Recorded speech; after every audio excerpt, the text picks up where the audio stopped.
하나님의 말씀 사도행전 16장 25절에서 34절 25절부터 제가 봉독해 올립니다. 밤중쯤 되어 바울과 실라가 기도하고 하나님을 찬미하며 죄수들이 듣더라. 이에 호련히 큰 지진이 나서 옥터가 움직이고 문이 곧 다 열리며 모든 사람의 매인 것이 다 벗어진지라. 간수가 자다가 깨어 옥문들이 열린 것을 보고 죄수들이 도망한 줄 생각하고 검을 빼어 자결하려 하거늘 바울이 크게 소리질러 가로되 내 몸을 상하지 말라. 우리가 다 여기 있노라 하니 간수가 등불을 달라고 하며 뛰어들어가 무서워 떨며 바울과 실라 앞에 부복하고 저희를 데리고 나가 가로되 선생들아 내가 어떻게 하여야 구원을 얻으리까 하거늘 가로되 주 예수를 믿으라. 그리하면 너와 내 집이 구원을 얻으리라 하고 주의 말씀을 그 사람과 그 집에 있는 모든 사람에게 전하더라. 밤 그 시에 간수가 저희를 데려다가 그 맞은 자리를 씻기고 자기와 그 권속이 다 세례를 받은 후 저희를 데리고 자기 집에 올라가서 음식을 차려주고 저와 온 집이 하나님을 믿었으므로 크게 기뻐하니라. 아멘. 사도행전 16장 25절에서 34절입니다. 오늘은 구원 얻는 방법이라는 설교 제목입니다. 우리 인간에게 있어 가장 중요한 것은 여러 가지가 중요하지만 영혼이 구원받는 것이 가장 중요해요. 그러면 어떻게 하면 구원을 받을 수 있을까? 오늘 본문이 무슨 내용이에요? 바울과 실라가 복음을 전하다가 핍박을 받았죠. 그래서 감옥에 매를 맞고 감옥에 들어가 버렸잖아요. 감옥에 갇혔잖아요. 아무것도 할 수 없단 말이에요.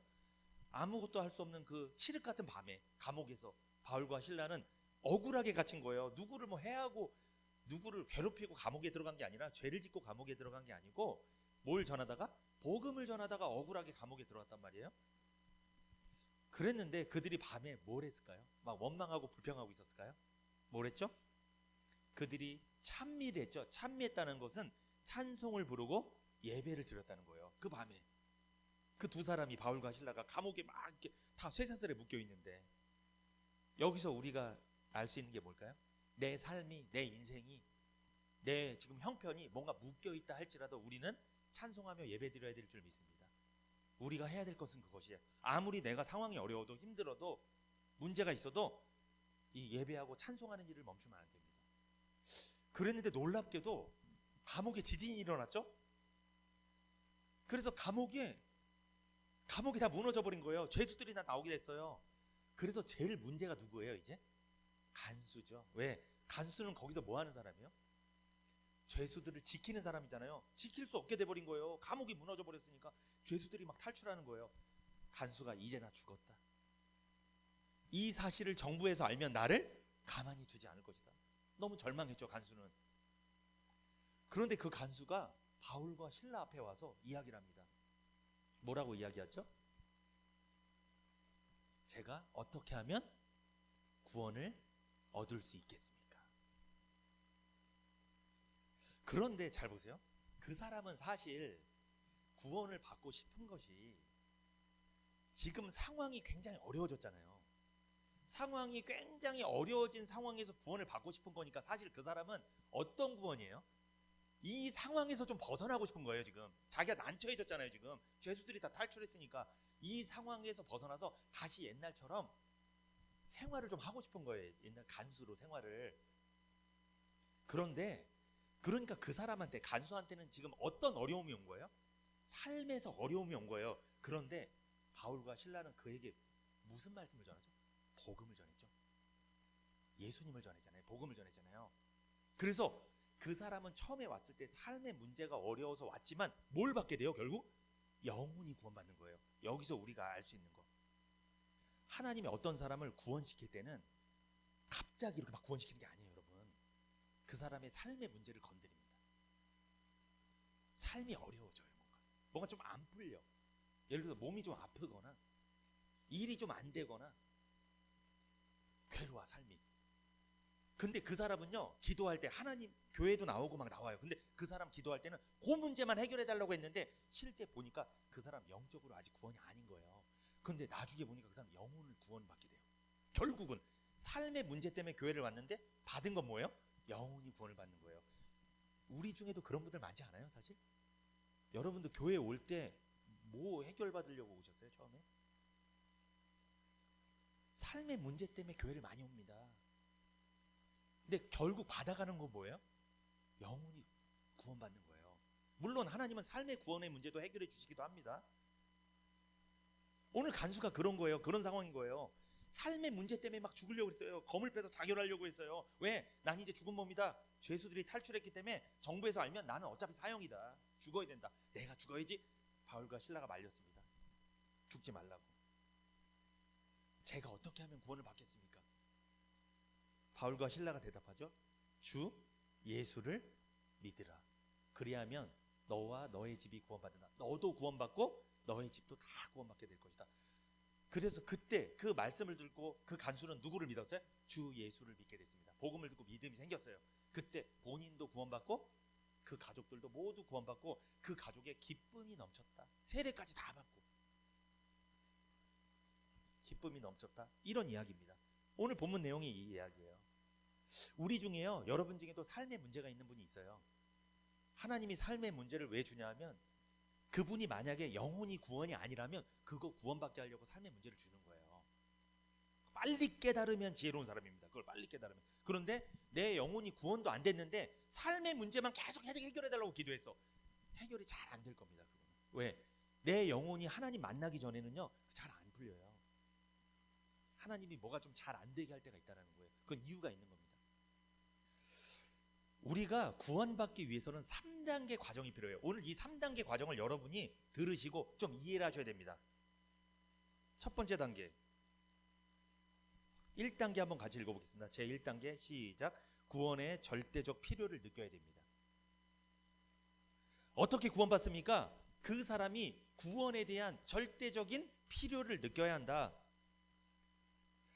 구원에 대한 절대적 필요를 느끼려면 자기가 죄인임을 깨달아야 합니다. 자기가 죄인임을 깨닫지 못하면 구원에 대한 필요성을 느낀다 못 느낀다? 못 느끼는 거예요. 그 사람은 1단계가 안 된 거예요. 그러면 2단계 3단계 못 가는 거예요. 거기서 계속 머무는 거예요. 이 단계를 통과해야 됩니다. 어떻게 구원받는다고요? 갑자기 구원받는 게 아니에요. 내가 뭐를 깨달아야 돼요? 죄인이구나. 나 하나님 앞에서 나쁜 사람이구나. 죄인이구나. 이걸 깨달아야 돼요. 이게 1단계입니다. 그래야지 구원에 대한 필요를 느낀다는 거예요. 구원은 누구한테 필요하죠? 죄인한테 필요한 게 구원이에요. 자기 스스로 의인이라고 생각하는 사람은 구원의 필요성을 못 느낍니다. 자신이 중병에 걸린 환자라는 사실을 깨달을 때 병원을 찾는 거지, 스스로 건강하다고 생각하면 병원을 절대 가지 않습니다. 인간의 본성은 죄인임을 알고 계시나요? 인간은요 본성이 죄인이에요. 이것을 원죄라고 말합니다. 원죄는 죄의 뿌리를 말해요. 뿌리. 뿌리는 눈에 보여요? 안 보여요? 안 보이죠. 그래서 원죄는 눈에 안 보입니다. 우리 마음속에 뿌리에 있어요. 원죄가 눈에 안 보여요. 그게 본성이라는 거예요. 인간의 본성. 에베소서 2장 1절 같이 읽어볼까요? 에베소서 2장 1절 시작. 너희의 허물과 죄로 죽었던 너희를 살리셨도다. 아담을 비롯한 모든 인간은 허물과 죄로 죽었습니다. 제가 죽음의 3가지 의미를 말씀드렸죠. 기억나십니까? 죽음이 뭐예요? 영적인 죽음, 하나님과 관계가 끊어지는 거, 그리고 육신의 죽음, 영혼과 육신이 분리되는 거, 그리고 영원한 죽음, 영혼이 지옥으로 분리되는 거, 격리되는 거. 이 죽음의 3가지 의미가 있다고 말씀드렸어요. 그런데 허물과 죄로 너희가 죽었다. 거기 보세요. 너희의 허물과 죄로 죽었다는 거예요. 너희 거라는 거예요. 너희들이 죄를 졌다는 거예요. 그러니까 아담이 선악과를 딱 따먹었을 때 하나님은 아담 이후에 태어나는 모든 사람도 뭐 했다? 죄를 지었다라고 본다라는 거예요. 그렇게 여긴다는 거예요. 분명히 그때는 아담밖에 없었는데 아담 너도 죄인이고 너를 통해 태어나는 모든 사람 죄인이다. 하나님이 사망 선고를 내린 거예요. 그냥. 그래서 사람은 다 죄인입니다. 그 죄의 뿌리가 여기 심겨져서 태어나는 거예요. 여기서 허물이 있죠. 이 허물은요 반역죄를 말하는 거예요. 반역죄. 불순종하는 죄, 원죄를 의미합니다. 이 허물이. 그리고 허물과 죄 있죠. 허물 다음에 죄라고 나오잖아요. 이것은 자범죄를 말하는 거예요. 그러니까 인간은 원죄와 자범죄로 인해 영적으로 죽은 거예요. 영적으로 죽었기 때문에 하나님의 진노와 저주 아래에 있는 거예요. 죄로 죽었기 때문에 하나님이 노여워하는 거예요. 항상 하나님이 그 죄인을 불쌍히 여기기는 하는데 죄 때문에 싫어하는 거예요. 죄 때문에. 하나님은 죄를 싫어하세요. 죄를 미워하세요. 그래서 죄를 갖고 있는 죄인은요, 하나님의 진노 아래에 있는 거예요. 언제든지 하나님이 때릴 수 있는 거예요. 하나님은 공의의 하나님입니다. 사랑의 하나님이기도 하지만 죄를 지었으면 그거 가만히 두지 않으세요. 하나님은. 그러니까 죄인은요, 하나님 앞에 불안한 거예요. 항상 벌 받을까 봐 두려운 거예요. 한 대 맞을까 봐 항상. 죄인은 하나님의 진노와 저주 아래에 있죠. 그래서 죄에서 헤어나오지 못하면 영원한 파멸을 당한다. 그러니까 이 세상에 있는 모든 사람이 영원한 파멸을 코앞에 두고 살아가는 거예요. 근데 뭔 그렇게 욕심을 부리는지, 그렇게 세상에서 뭐 그렇게 돈을 벌려고 하고 애를 쓰는지, 바로 앞에 코앞에 파멸이 있는데 그 사람이 오늘 밤에 생명이 끝나면 파멸인데 그냥 완전히 지옥으로 꺼져버리는 건데 파멸인데 이걸 못 느껴요. 당장 주머니에 돈 몇 푼 없는 거 요것만 아쉬운 거지 내 앞에 코앞에 완전 사망이 와 있다는 걸 느끼지 못하고 산다니까요. 근데 한 번 느껴요. 언제? 장례식장 가면 살짝 느껴 그때. 그리고 돌아오면 또 행복해. 막 참, 장례식장 자주 가시기를 축복합니다. 좀 느껴보세요. 가서 아 나도 얼마 안 남았구나. 이 코앞에 파멸이 다가와 있구나. 물론 구원의 확신 있는 사람들은 면제가 됐지만 영적으로 죽은 사람들이 복음을 듣고 믿음으로 죄를 용서받아 다시 살아나는 것이 구원입니다. 그런데 에베소서 2장 2절 읽어볼게요. 에베소서 2장 2절 시작. 그때 너희가 그 가운데서 행하여 이 세상 풍속을 좇고 공중의 권세 잡은 자를 따랐으니 곧 지금 불순종의 아들들 가운데 역사하는 영이라. 영적으로 죽은 사람들의 특징이 뭐예요? 아직 구원받지 못한 사람들의 특징, 불신자들의 특징이 뭡니까? 그 사람들은 세속적인 풍조에 젖어 살아갑니다. 마음에는 죄악만이 가득 차 있어요. 그리고 공중 권세 잡은 자 있죠. 공중을 다스리는 권력자, 공중을 다스리는 권력자가 누굴까요? 사단입니다.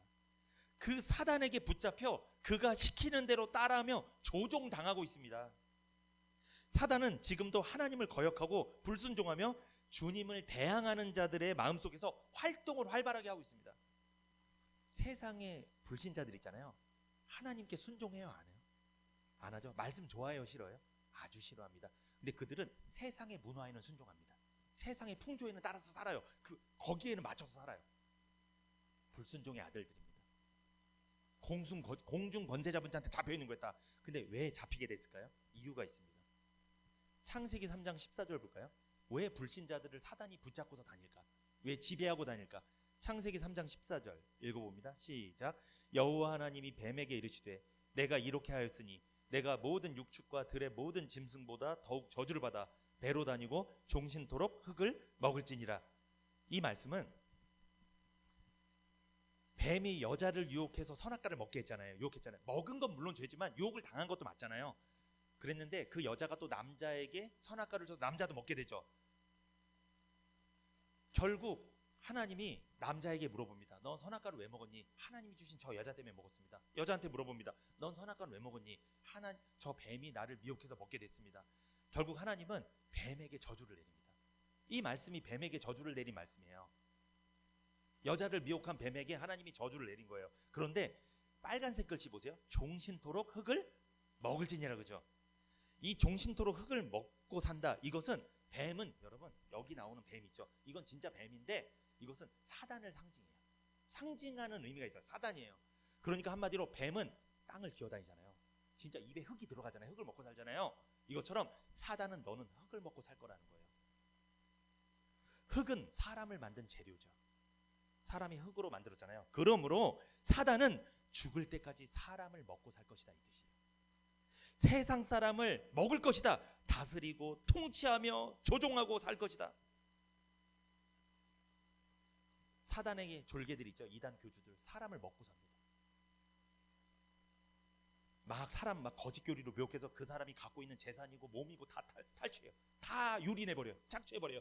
그거 먹고 사는 거예요. 사단이 하는지 똑같이 하는 거예요. 종신토록 흙을 먹을지니라. 종신토록 사람을 먹고 살 것이다. 사기치는 사람들도 사람을 먹고 살 것이다. 다단계하는 사람들도 사람을 먹고 살 것이다. 영적으로 이단들도 사람을 먹고 살 것이다. 사단에게 쓰임 받는 세상의 모든 것들은 다 사람을 재료로 먹고 사는 거예요. 다. 이게 사단의 존재입니다. 하나님이 뱀에게 저주 내렸죠. 종신토록 흙을 먹을지니라. 이 말씀대로 그대로 돼 있어요. 그대로 성취됐어요. 그래서 사단에 쓰임 받는 사람들은 사람을 먹고 살아요. 사람을 이용하고 살아요. 사람을 계속 이렇게 괴롭히는 거예요. 착취하고 유린하고. 그런데 사단의 활동 영역은요, 흙이 있는 땅입니다. 흙을 먹고 배로 땅을 기어다니니까 하나님께서 사단의 활동 영역을 땅으로 제한시키셨습니다. 그러므로 사단은 오직 이 땅에 있는 불신자들을 조종하는 거예요.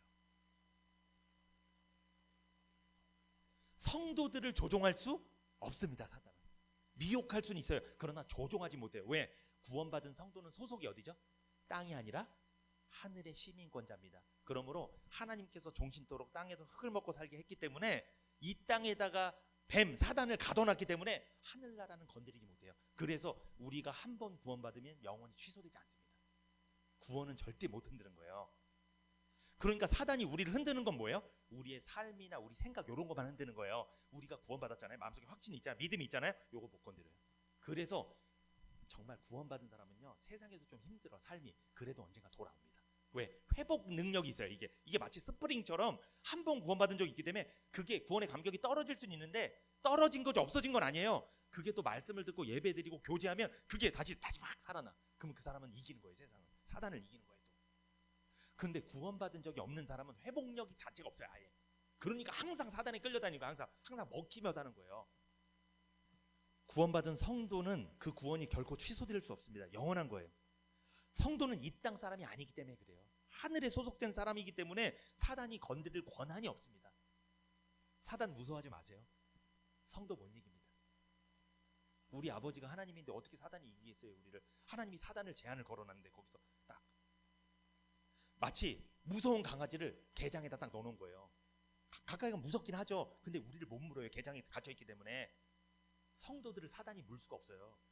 영역이 다르기 때문에. 믿으시기 바랍니다. 위로를 받으세요, 여러분. 사단 무서워하지 마시고.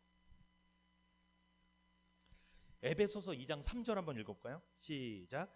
전에는 우리도 다 그 가운데서 우리 육체의 욕심을 따라 지내며 육체와 마음이 원하는 것을 하여 다른 이들과 같이 본질상 진노의 자녀였더니. 죄인은요, 본질상 진노의 자녀라고 말씀하죠. 죄인은요, 본능적인 욕망을 따르며 악한 생각이 이끌어가는 대로 악한 일만 저지르며 산다는 거예요. 날 때부터 육신이 원하는 대로 행하고 악한 대로만 달려가는 사람이 바로 죄인입니다. 죄인은요, 하나님의 진노를 면하지 못할 처지에 놓여 있어요. 하나님의 노여우심을 살 수밖에 없는 사람이에요. 그래서 여러분, 하나님을 만나지 못한 죄인이 하는 모든 행동은 사실 다 죄입니다. 예를 들어서 아직 구원의 확신이 없어요. 죄를 용서받은 적이 없어. 예수를 믿지 않아. 근데 그 사람이 선행을 하고 착한 일을 했어요. 막 그걸로 하늘나라 가려고 그래. 그럼 그것도 뭐예요? 하나님 보시기에는 나쁜 짓입니다. 그것도.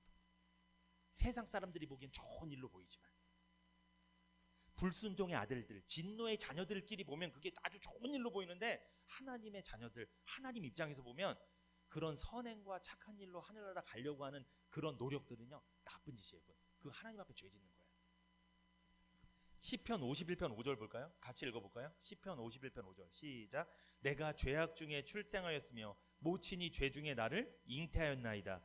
시편 51편은 다윗이 밧세바란 여인을 간음한 후에, 계획적으로 간음한 후에 선지자 나단이 그에게 와서 권면했을 때 다윗이 쓴 시예요. 자신을 돌이켜, 다윗이 자기가 지은 죄를 돌이키면서 쓴 시입니다. 다윗은 뭐라고 말하죠? 5절에, 시편 51편 5절에 나는 태어날 때부터 죄인임을 고백하죠. 우리 어머니가 나를 뵌 순간부터 죄성을 지니고 있음을 말하고 있는 거예요. 다윗은 태어날 때부터 죄를 업고 태어난 거예요. 어머니 뱃속에 있을 때부터 이미 죄 짓는 죄인임을 그는 여기서 고백합니다. 그러므로 엄마 뱃속에 있는 아기들도 뭐다? 죄인이다. 왜? 원죄 때문에. 본성이 있기 때문에, 죄의 본성, 그 죄의 뿌리가 있기 때문에. 마가복음 7장 20절에서 23절 같이 한번 읽어볼까요? 마가복음 7장 20절에서 23절 시작. 또 가라사대 사람에게서 나오는 그것이 사람을 더럽게 하느니라. 속에서 곧 사람의 마음에서 나오는 것은 악한 생각, 곧 음란과 도적질과 살인과 간음과 탐욕과 악독과 속임과 음탕과 흘기는 눈과 회방과 교만과 광패니 이 모든 악한 것이 다 속에서 나와서 사람을 더럽게 하느니라. 사람을 더럽게 하는 게 뭐예요? 돈이 사람을 더럽힙니까? 세상이 사람을 더럽혀요? 사람들이 나를 더럽히는 거예요? 아닙니다. 사람에게서 나오는 게 사람을 더럽히는 거예요. 내 안에 있어요, 더러운 게. 그게 나를 더럽히는 거예요. 인간의 마음에서부터 나오는 것, 악한 생각, 도둑질, 살인, 간음, 탐욕, 악의, 사기, 방탕, 시기, 중상, 교만, 그리고 여러 가지 어리석은 죄들, 이런 것들이 사람 마음속에서 나오는 거예요. 이 모든 악한 죄가 우리 마음속에서 나와서 우리 육신을 더럽히고 결국 하나님 앞에 설 수 없게 만드는 거예요. 그러니까 누구 탓하면 안 돼요. 어떤 분이 그럽니다. 저렇게 위대한 사람이 왜 하나님 나라 못 가냐고, 천국 못 가냐고. 그 사람 속에서 나오는 것이 그 사람 더럽게 한 거예요. 그 사람 속에, 그 사람이 이 세상에서 깨끗하게 살았어도 죄의 뿌리가 있다니까요. 태어날 때부터 거기서 더러운 게 나왔기 때문에 그 사람은 죄인이라는 거예요. 어쩔 수 없는 거예요. 예수를 믿지 않으면 어쩔 수 없습니다. 그 사람도. 이거를 인정하는 게 1단계예요. 이걸 인정하지 않으면 2단계, 3단계 못 갑니다. 내가 죄인임을 인정해야 돼요. 너무나 중요한 부분이에요. 이 세상 사람 누구에게나 원죄가 있습니다. 원죄는 죄의 뿌리죠. 죄의 뿌리인 원죄로 인해서 인간은 살면서 자범죄라는 열매가 나오는 거예요. 아이들이 내가 언젠가 가르쳐주지도 않았는데 애들이 2살, 3살 되면 싫어, 미워, 니네 집에 가 이러면 막 잘하대요. 가르쳐준 적도 없어. 근데 막 말해, 악한 말을 막 쏟아낸다니까. 이게 왜 그래? 자기 속에서 더러운 게 나오는 거예요. 그 아이 속에 뿌리가 있는 거예요. 뿌리, 더러운 뿌리, 그 죄의 뿌리, 원죄가 있는 거예요. 그러니까 욕을 하면서 자범죄가 나오는 거예요. 배우지 않았는데도. 원죄는요, 감기 바이러스와 같습니다. 자범죄는 뭐다? 기침이 나고 콧물이 나며 몸살이 나는 것과 같죠. 사랑하는 것과 감기는 숨길 수 없다고 말하죠. 증상이 나타난다는 거예요. 사랑하면 잘해주게 되고 감기에 걸리게 되면 기침이 나고 콧물이 나고 몸살이 나는 것처럼 원죄라는 바이러스가 있기 때문에 자범죄 증상이 나타나는 거예요. 그런 게 죄인임을 숨길 수 없다는 거예요. 사랑이랑 감기만 숨길 수 없는 게 아니라 자기가 죄인인 것도 못 숨겨요. 드러나는 거예요. 다. 로마서 3장 23절을 한번 읽어보겠습니다. 시작. 모든 사람이 죄를 범하였음에 하나님의 영광에 이르지 못하더니 모든 사람이 죄를 지었기 때문에 하나님이 주셨던 본래 영광스러운 모습을 잃어버렸다는 말씀이에요. 하나님의 영광에 이르지 못하더니 이것은 최초에 하나님이 아담에게 주셨던 하나님의 형상, 하나님의 좋은 것들을 나눠주셨잖아요. 성품들을. 그 성품들을 잃어버렸다는 거예요. 그 잃어버린 것을 아직 못 찾았다는 거예요. 죄인들이. 그래서 하나님의 영광에 이르지 못했다는 말씀입니다. 그래서 여러분, 죄인들한테는 하나님의 영광이 나타나지 않아요. 세상의 영광이 나타나지. 근데 구원받은 사람들은요, 하나님의 영광이 있어요. 왜? 복음으로 구원받은 사람은요, 예배를 드리고 찬송하고 하나님의 일을 감당하면서 하나님께 영광을 올려드리잖아요. 하나님의 형상이 보인다는 거죠. 구원받은 사람들한테는. 하나님의 형상이 파괴된 죄인은 하나님의 진노에 머물러 있기 때문에 죽음을 당하고 심판받고 영원히 지옥의 형벌을 면치 못하는 겁니다. 그러므로 자신의 상태를 분별할 줄 알아야 됩니다. 자신이 죄인임을 인식해야 돼요.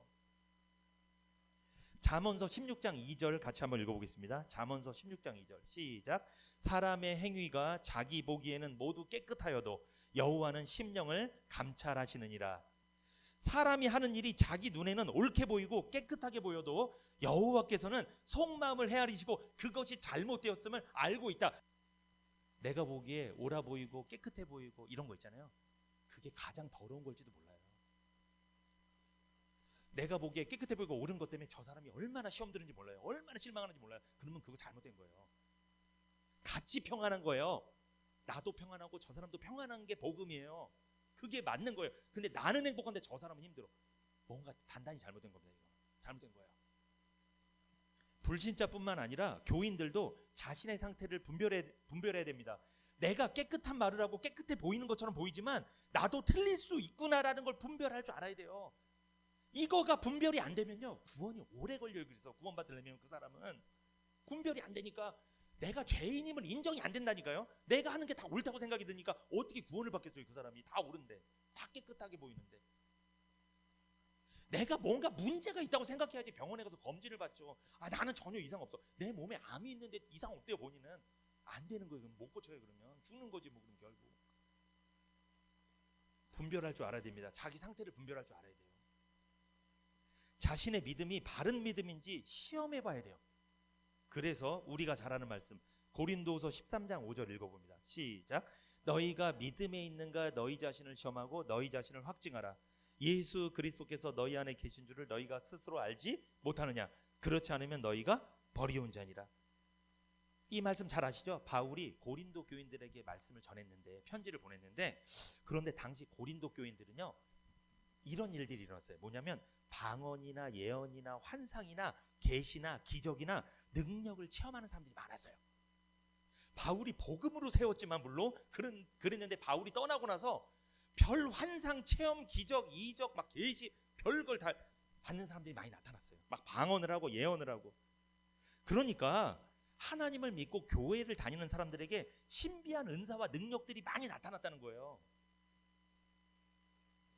그런 상황 속에서 바울은 고린도 교회 교인들에게 너희들의 믿음을 시험해보라고, 테스트해보라고 당부한 겁니다. 바울이 뭐라고 이야기해요? 예수 그리스도께서 너 안에 있어야 된다고 말하죠. 이건 무엇이냐? 예수 그리스도가 내 안에 있다. 이거는 예수 그리스도의 생명이 내 안에 있는지를 살펴보라는 거예요. 한마디로 뭐가 있는지 살펴보라는 거예요? 구원의 확신이 있는지 살펴보라는 거예요. 스스로 구원받았는지 확신하고 있는지를 생각해보라는 거예요. 그게 예수가 내 안에 있는 거예요. 그게 예수의 생명이 내 안에 있는 거예요. 그런데 아무리 방언하고 예언하고 은사를 많이 받았어도, 교회에서 대단한 일을 해도 내 안에 예수의 생명이 없다면, 구원의 확신이 없다면 그 사람은 잘못된 믿음이고 천국 입성이 불가하다고 말하는 거예요. 지금 예수 그리스도가 내 안에 계심을 확신하는 게 바른 믿음이에요.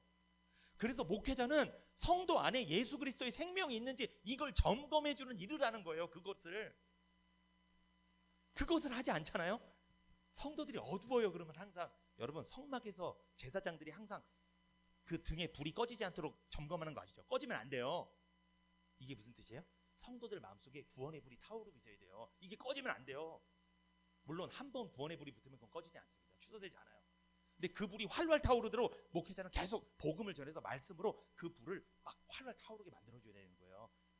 그리고 아직 불이 안 붙은 사람한테는 불을 붙여줄 수 있도록, 복음을 듣고 구원받을 수 있도록 해주는 일이 목회자 가장 중요한 일입니다. 어떤 사람은 은사가 많다고 이야기합니다. 찬양도 잘하고 섬김도 잘하고 일도 잘해요. 그래서 그 사람은요 은사가 왔는데, 많이 왔는데 이걸 구원으로 착각합니다. 그러니까 분별해야 돼요. 내가 은사가 많이 온 건지 구원이 온 건지 분별을 할 줄 알아야 돼요. 테스트하고 시험해보라는 거예요. 은사가 왔다 해서 구원받은 게 아닙니다. 이것을 분명히 구별하고 신앙생활해야 됩니다. 예수 그리스도가 내 안에 계심을 모르고 신앙생활한 사람, 예수의 생명 없이 신앙생활한 사람, 구원의 확신 없이 신앙생활한 사람의 결과 어떻게 될까요? 13장 5절 마지막에 뭐라고요? 버리움친다. 버림받는다는 거예요. 이건 무슨 뜻이다? 시험에 불합격했다는 거예요. 낙제했다는 겁니다. 실격했다는 거예요. 바른 믿음이 있는지 테스트를 해봤는데 결격이 사유가 난 거예요. 실패했다는 거예요. 테스트 통과 못했다는 거예요. 이래서 천국에 못 가는 겁니다. 버려지는 거예요. 영원히 지옥에 가는 거지. 구원의 확신이 없이 은사는 많이 받았어. 찬양도 잘하고 기도도 잘하고 신앙생활도 잘하고 구원의 확신만 없어. 이 사람은 뭐 어떤 사람이에요? 그리스도인 흉내만 내고 다니는 사람이에요. 흉내만 내고 다니는 사람. 그래서 하늘나라 가면 주님이 그 사람 몰라봅니다. 너 누구냐 그래요 주님이. 그래서 이런 말하는 거예요. 제가 교회에서 열심히 했는데 주님 저 모르십니까? 저 이렇게 열심히 했는데 모르세요? 나 도무지 널 모르겠다 그러잖아요. 이게 비참한 거예요. 이게 비극적인 일이에요.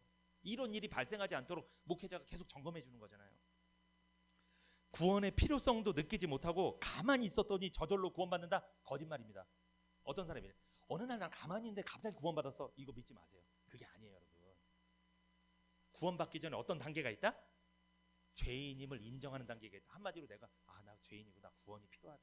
나 좀 구원 좀 받아야 되겠어. 나 상담 좀 한번 받아봐야 될 것 같아. 이거 좀 아닌 것 같은데. 이런 마음이 반드시 온다는 거예요. 근데 나는 아직 목사님 아직 그런 마음이 없는데 그 단계가 되도록 기도해야 돼요. 그 단계가 돼야 돼요. 구원의 필요성을 느끼지 못하는데 가만히 있었더니 저절로 구원받은 게 아니라고 말씀드렸습니다. 개인적인 구원의 체험이 있어야 됩니다. 구원의 확신이 없다면, 내가 구원받았음을 스스로 확신하고 있지 못하다면 구원을 얻지 못한 거예요. 구원은 하나님만 아시지, 하나님만 알지라고 생각하는 분이 있다면 그 사람은 아직 구원받은 사람이 아니라 구원받을 사람입니다. 하나님만 아시지 큰일 납니다. 나도 알아야 됩니다. 그리고 사람들도 알아야 돼요. 다 내가 구원받았는지. 어떻게 하나님만 알아요? 구원의 필요를 느낄 수 있는 방법이 있어요, 여러분. 구원의 필요를 느낄 수 있는 방법 알려드릴게요. 주위 사람들과의 교제 중에 도전을 통하여 구원의 필요를 느낄 수 있습니다. 그래서 여러분, 교제가 참 중요해요. 한 번의 교제를 통해 그 사람의 운명이 결정될 수 있어요. 예를 들어서 교제를 통해, 교제할 때 맨날 세상 이야기만 하고 다른 이야기만 하잖아요. 그 사람이 구원의 필요를 느낄까요? 못 느낄까요? 돈의 필요만 더 느껴요. 돈의 필요만. 세상의 필요만 더 느끼지. 그러니까 이게 먼저 구원받은 사람이 죄 지을 수 있어요. 저 사람이 아직 구원이 아니야. 난 먼저 구원받았어. 근데 내가 자꾸만 다른 얘기만 해. 그럼 이 사람 구원 밀리는 거예요. 시간이 오래 걸리게 만들 수도 있는 거예요, 여러분. 교제 잘해야 됩니다. 대부분 교제를 통해서 어떤 사람 다 구원받잖아요. 그리고 막 이야기하잖아요. 그거 듣고 나도 한번 받아볼까 이런 생각이 드는 거예요. 우리가 음식을 먹더라도 어떤 사람이 여기서 나 맛있는 거 먹었는데 그럼 어떤 생각 들어요? 나도 다음 주에 저 식당 한번 가봐야 되겠다 이 생각 들잖아요. 사도행전 16장 25절 볼까요? 한번 읽어보세요. 16장 25절 시작. 밤중쯤 되어 바울과 실라가 기도하고 하나님을 찬미하며 죄수들이 듣더라. 밤중에 칠흑 같은 밤, 인생의 밤을 만났어. 너무나 힘들어. 억울한 일을 당해서 감옥에 갇혔어. 근데 그들이 뭘 했어요? 찬송하며 예배를 드렸어. 예배 드리면서 말씀 전했죠. 무슨 말씀 전했을까요? 구원에 대한 말씀 전했겠죠. 복음을 전했겠죠. 복음을 전했는데 거기 빨간색 글씨 읽어보세요. 시작. 죄수들이 듣더라. 여러분, 교제 잘해야 돼요. 내가 하는 말 듣고 있어요, 옆에서. 그 시간에 내가 어떤 성도를 일주일에 딱 한 번 만났어. 요 시간에. 이 시간에 가장 값진 말을 해주세요. 가장 값어치 있는 말. 한 번 만났는데 다음 주에 만나려면 또 한 주 기다려야 되는데 그때 무슨 말? 복음을 전하십시오. 그러면 듣습니다. 누가? 죄수들이 듣는다. 그런데 죄수만 들었을까요? 누구도 들었을까요? 간수도 들었겠죠, 옆에서. 그때는 믿지 않았어요, 간수가. 왜? 삶에 문제가 없으니까. 감옥이 튼튼하게 있으니까 그냥 공무원 생활하면 되니까 거기서 그냥 간수로 막 지키고 있다가 퇴근하면 되니까 삶이 안정적이니까. 근데 감옥이 지진이 나서 무너져 버리니까 그의 삶이 무너져 버리니까 그때 어젯밤에 밤에 들리던 그 소리가 생각나는 거예요. 어떤 집사님이 막 교제할 때 복음을 이야기했어. 근데 그게 그때는 잘 안 들렸어. 근데 내 삶이 좀 어려워지고 힘드니까 그분이 했던 말이 싹 생각이 나요. 이렇게. 그리고 목사님이 했던 말들이 막 생각이 나요. 되게. 때가 된 겁니다. 그러면 어떻게 하면 내가 구원을 받겠습니까? 그 고백이 나오는 게 그 사람한테. 그런 고백이 나왔다는 건 그 사람 자기가 모임을 인정하는 거예요? 죄인임을 인정하는 거예요. 구원의 필요를 느낀 거예요, 그 사람이. 죄수들이 듣더라. 저 이 말씀 너무나 좀 중요하게 봤어요. 아, 누가 듣고 있구나. 누군가 내가 하는 말 듣고 있구나. 그 말이 나중에 생각나서 그 사람을 구원으로 인도할 수도 있는 거구나. 이게 말 잘해야 되겠다. 그 사람 살릴 수도 있고 죽일 수도 있구나. 이 말이. 복음을 전하다가 붙잡혔습니다. 옷이 찢기고 매를 심히 맞았습니다. 감옥에 갇혔지만 고통 중에도 바울과 실라는 원망불평하지 않고 하나님을 찬송하며 예배드렸습니다. 결국 바울과 실라의 찬송과 복음 전하는 것, 말씀을 함께 감옥에 갇혀있던 주변의 죄수들이 다 들었습니다. 물론 간수도 들었을 것입니다. 간수는 이때 이미 도전을 받고 있었습니다. 나는 지금 어떤 교제를 하고 있는지요? 교제는 영향을 주고받는 거죠. 나는 지금 누구와 어떤 교제를 하며 어떤 영향을 주고받고 있습니까? 내가 복음으로 교제를 하면 주변 사람들은 반드시 도전받게 돼 있어요. 그런데 내 주변에 아직도 왜 자꾸만 구원이 안 일어나고 이러냐? 도전을 못 줘서 그래요. 내가 교제를 이상한 걸 해서 그래요. 뭔가 다른 말을 해서 그래요. 생각해 봐야 됩니다. 그래서 제가 첫 번째, 구원의 필요성을 느끼기 위해서는 교제를 통해서 그런 일이 일어난다고 말씀드렸죠. 두 번째, 말씀을 통하여 도전을 받을 수 있어요. 한마디로 복음을 들을 때, 그러니까 예배 시간에 말씀 들을 때, 아, 나 구원받아야 되겠다, 상담받아야 되겠다, 이렇게 도전받을 수 있다는 거예요. 아, 나 죄인이구나, 나 나쁜 사람이구나, 이거를 인정하게 된다는 거예요, 이 예배 시간에. 그리고 세 번째, 내 안에 있는 양심의 소리를 통해서, 누가 말을 안 했는데 내 양심이 내가 죄인임을 막 얘기를 하는 거예요. 너 그렇게 살면 안 돼, 너 생각해봐, 양심이 있으면 얘기해봐, 이건 아니지, 이런 생각. 그래서 막 죄책감이 들어, 죄에 대한 책임을 져야 된다는 생각이 들어. 그리고 막 정죄감이 들어, 막 누가 날 정죄하는 것 같아. 그때 내가 나 구원 상담 받아야 되겠다, 나 구원 받아야 되겠다, 그때 필요성을 느낄 수도 있어요. 양심이, 물론 그것도 하나님이 하시는 거죠. 하나님이 양심을 막 불러일으키는 거예요. 막 이렇게 양심의 수준을 높이는 거예요. 되게 양심 없는 사람이 이제 양심의 수준이 높아진 거야. 그래서 나 교회 가야 되겠다, 나 상담 받아야 되겠다, 안 되겠다, 이런 생각이 드는 겁니다. 그리고 성령의 역사하심이 있어야 돼요. 그래서 제가 오늘 1단계만 이제 전해드렸습니다. 그 2단계, 3단계는 언제? 다음에. 네, 1단계, 2단계, 3단계는 또 있습니다. 2단계도 내용이 좀 있어요. 길어요. 3단계도 길고. 그래서 2단계, 3단계는 다음 시간에 계속 이어서 전해드리도록 하겠습니다. 오늘 1단계 여러분 기억나세요? 1단계가 뭐예요? 구원의 필요를 느껴야 된다. 자기가 죄인임을 인정하는 게 구원 받는 것의 시작이에요. 2단계, 3단계 있으니까 그때까지 계속 참석을 꼭 해주시고, 꼭 한 사람도 빠짐없이 구원의 확신 갖고 승리하고 살아가시기를 축복합니다.